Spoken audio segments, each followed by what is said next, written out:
The first step of Abraham's life, his background and early experiences, reported several features of Abraham's family and the time when God first called Abraham into his service. In general terms, Moses designed this first step to show his original Israelite audience how they could learn about their own family background and their call from God from these events in Abraham's life. The first step divides into 3 episodes or segments.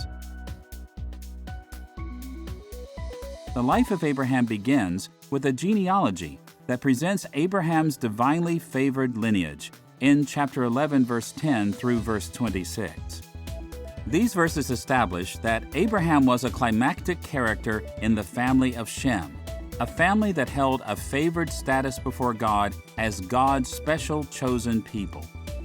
This genealogy, in turn, should have reminded Moses' original Israelite audience that as the family line of Abraham, they shared this same favored status. They were God's special chosen people.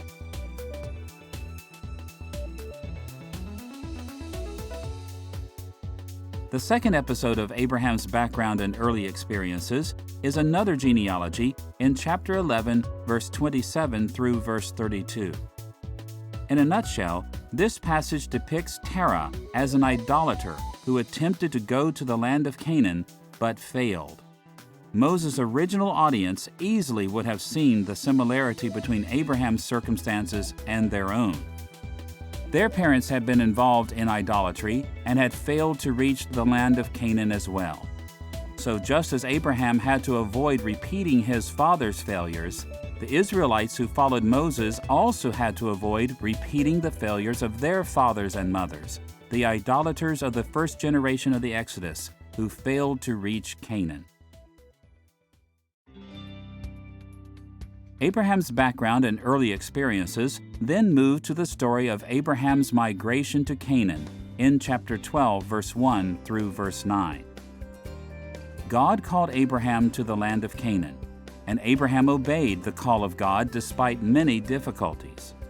In much the same way, God called Moses' original Israelite audience to the land of Canaan, and they were also to obey despite many difficulties. So the story of Abraham's migration to Canaan had the original implication that the Israelites in Moses' day were to follow the footsteps of Abraham and migrate as he did to the land of Canaan. With these 3 segments, Moses introduced Abraham's life and offered significant guidance for his original audience as they faced the challenges of their own service to God. The second major step in the Genesis account of Abraham's life concentrates on the patriarch's earlier interactions with other peoples.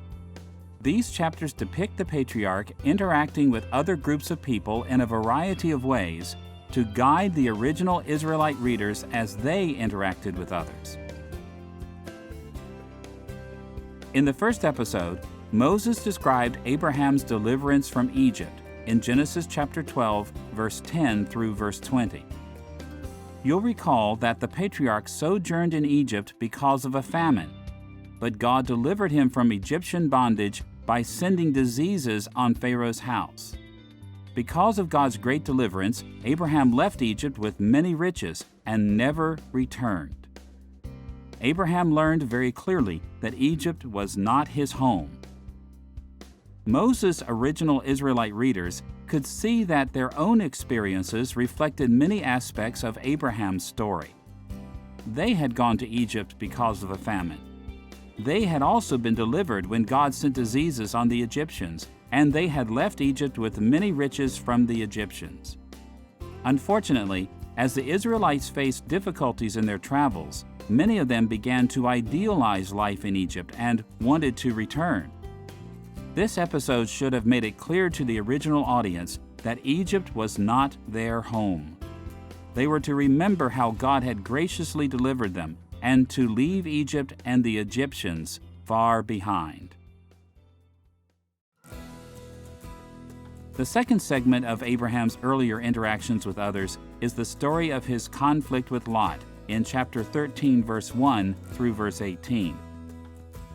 This is the well-known story of struggle between Abraham's men and Lot's men, when the two groups quarreled over natural resources for their sheep.